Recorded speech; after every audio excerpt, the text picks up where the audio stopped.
करती। अब करती बहुत विवेकवान और धर्मज्ञ थी। वह राजा पर जरा भी कुपित नहीं हुई। कहने लगी ये मेरे भाग्य की बात है। और महारोगी हंसराज से उसकी शादी हुई। वो दोनों उन्हें राज्य से भी निकाल दिया। दोनों चलते चलते मुनि महाराज के पास पहुंचे। किसके पास?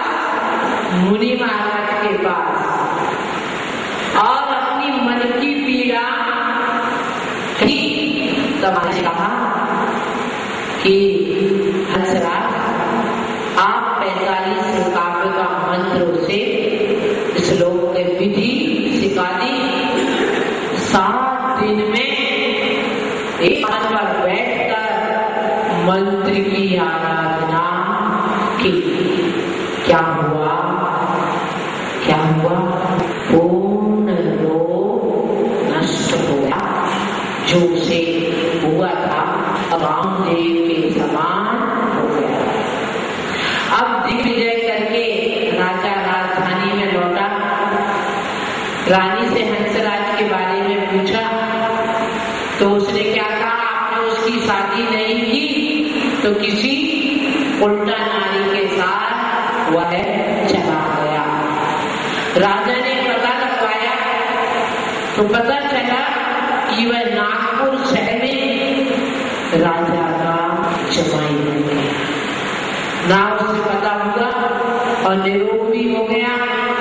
वह अपने पुत्र को लेने आए तब उसे रूप देखकर उस विमाता को बहुत पश्चाताप हुआ। उसने क्षमा मांगी और संसार की स्थिति देखकर कि आदमी धन के कारण कितना निकृष्ट काम करता है। नृप से कर्म वैराग्य हो गया। राजा को वैराग्य हो गया। हंसराज को क्या राज्य सौंपकर चले गए। अंत में समाधि पूर्वक मरण हुआ। क्या हो गया? समाधि पूर्वक मरण। तो इस प्रकार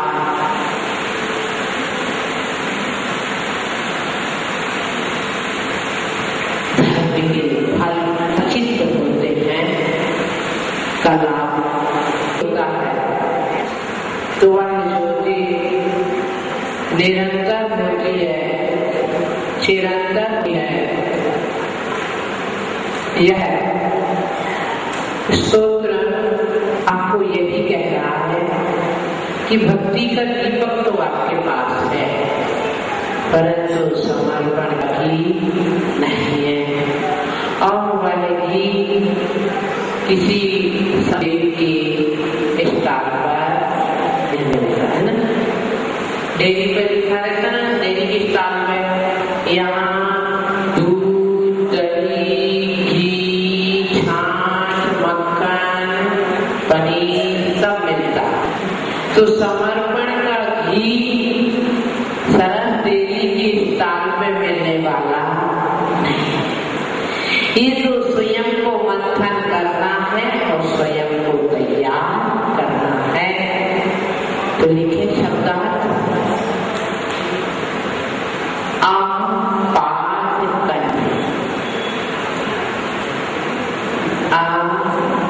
पादकंठम।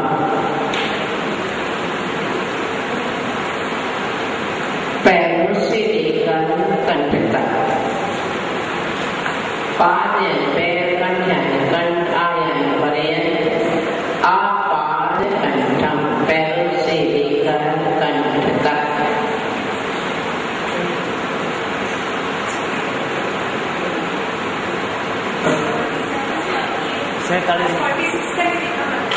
फोर्टी सिक्स लिखिए। उरु श्रृंखल, उरु श्रृंखल बड़ी बड़ी सांकलों से, बड़ी बड़ी सांकल से। ताकत समझते ना, जंजीर ना समझे तो ब्रैकेट में लिख लें जंजीर। वेष्टि टांग, वेष्टि टांग विस्तृत शरीर वाले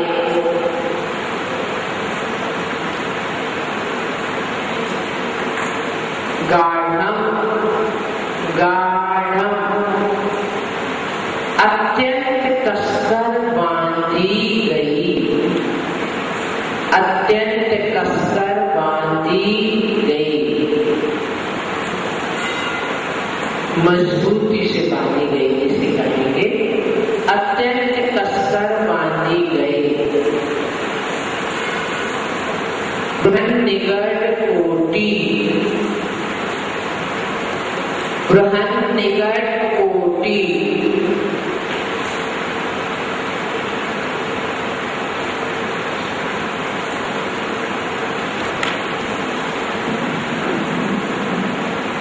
जिसकी जंघाएं घिस गई हैं,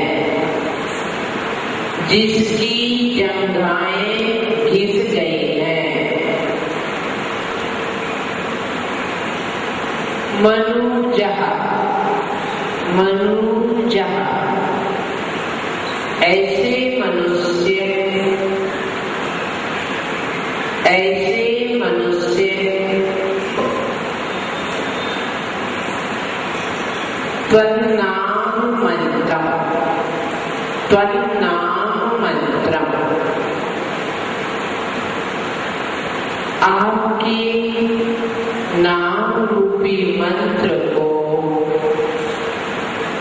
आपके नाम रूपी मंत्र को अनिशम निरंतर लगातार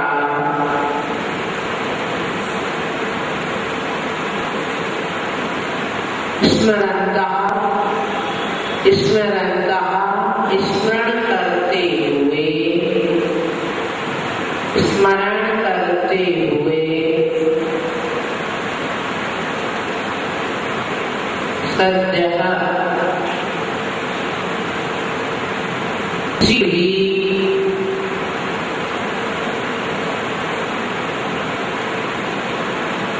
स्वयं अपने आप, अपने आप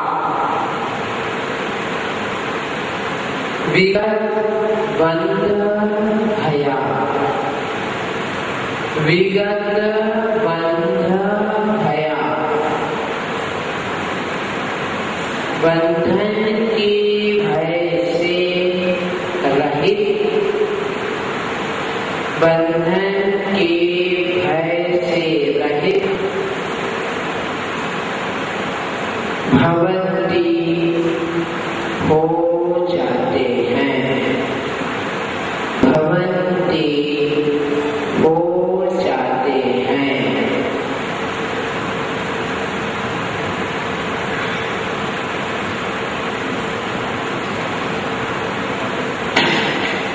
इस काव्य का नाम है बंधन विमोचक काव्य।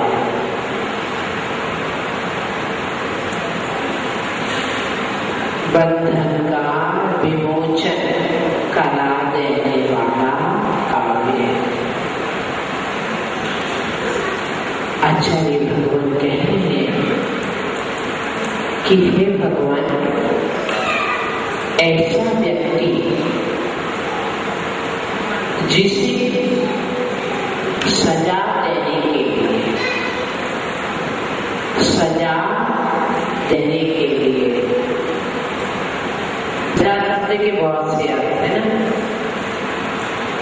सजा देने के लिए और दुल्हन सजा देने शब्द एक है। तो यहाँ सजा देने के लिए किसी अपराध यदि उसको पैरों से लेकर कंठ पर्यंत, यानी कि शरीर का कोई भी अंग हलन चलन ना कर सके, इस हेतु से बड़ी बड़ी जंजीरों से बेष्टित कर दिया गया। ऐसा नहीं एक बांधी हो, बेष्टित यानी चारों तरफ से, वो भी फिर बिल्कुल टाइट बांध दी गई। क्या हुआ? जब इतनी कसर बांधी गई थी तो जब शरीर में कुछ शरीर से प्रतिक्रिया की गई, क्रिया की गई, तो शरीर का घर्षण हुआ जंजीर से, जंजीर से हुआ शरीर का घर्षण। परिणाम क्या हुआ? जांघें, पैर आदि भी क्या हो गए? ठीक है। ऐसा व्यक्ति ऐसी विषम परिस्थिति में हो, एक क्षण के लिए हम इमेज करें कि आदमी को ऐसा बांध दिया जाए तो क्या करेगा? इस बंधन से ही और भी कोई मजबूत बंधन है। देखा आपने? नहीं देखा? किसी पिक्चर में भी नहीं देखा। जहां जंजीर से भी मजबूत बांधा जाता हो, ऐसा बंधन देखा कहीं आपने? देखा किस पिक्चर में?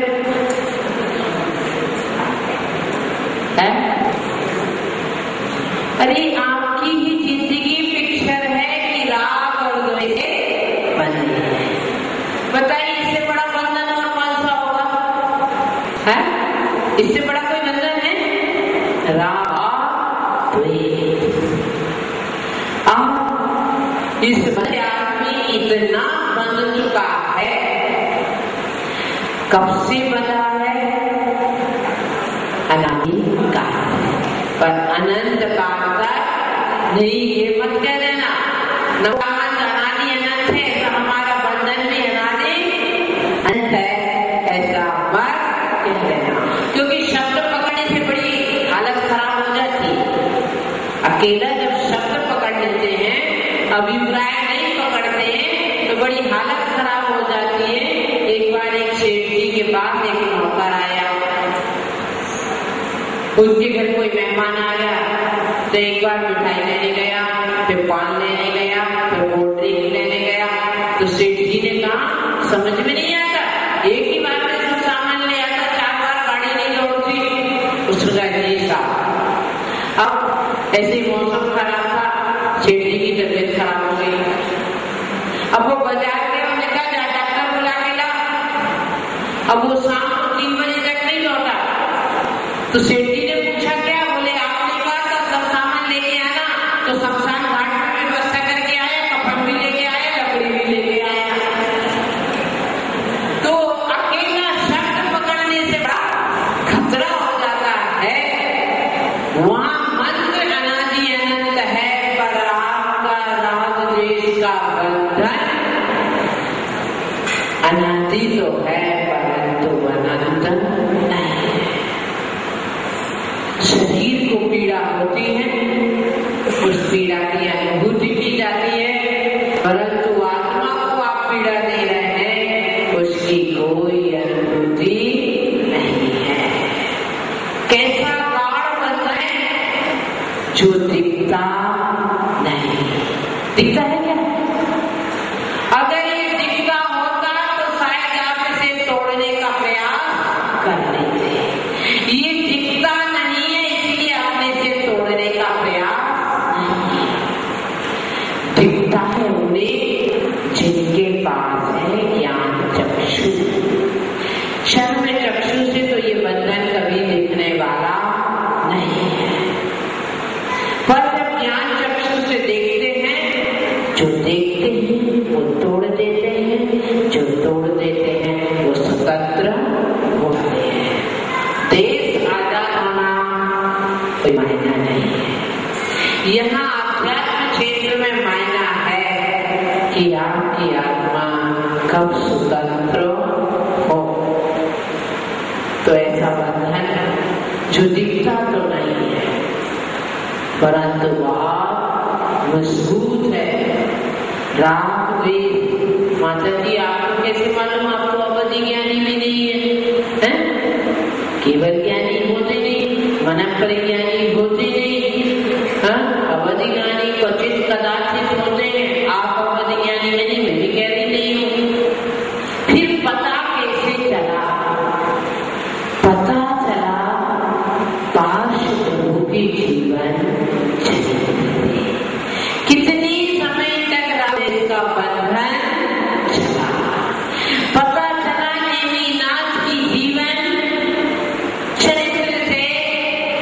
यहाँ राग का बंधन था तो वहां द्वेष का बंधन था।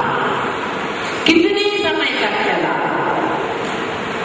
इसको काव्य को पढ़ के आप इसकी मंत्र विधि सीख लेंगे, परंतु मैंने सोचा जब रोज दो काव्य पढ़ाती हूँ तो आज भी दो काव्य पढ़ाऊंगी। एक वो काव्य पढ़ाऊंगी जो शरीर के बंधन, शरीर को बंधन कर दे। एक ऐसा काव्य है जो इसमें नहीं है परंतु इसमें निहित है कि आत्मा के बंधन को भी तोड़ा जाए। बात बिल्कुल राजस्थान की ही है, मुझे नहीं मालूम तो जयपुर की है, पर राजस्थान की है ये 100% सच है। क्योंकि राजस्थान मरुस्थल का जहाज ऊंट, ऊंट को क्या कहते हैं? मरुस्थल का जहाज। तो ये कर्मी ऊंट बेचने के लिए, ऊंट बेचने के लिए आ रहा था जयपुर शहर। अब क्या हुआ? जयपुर शहर के बाद वो रुक गया कहाँ? पदम प्रभु के आसपास। उसने सोचा प्रभु के दर्शन भी हो जाएंगे, रुक गया। अब वो बहुत दूर से चला था बीकानेर के आसपास से।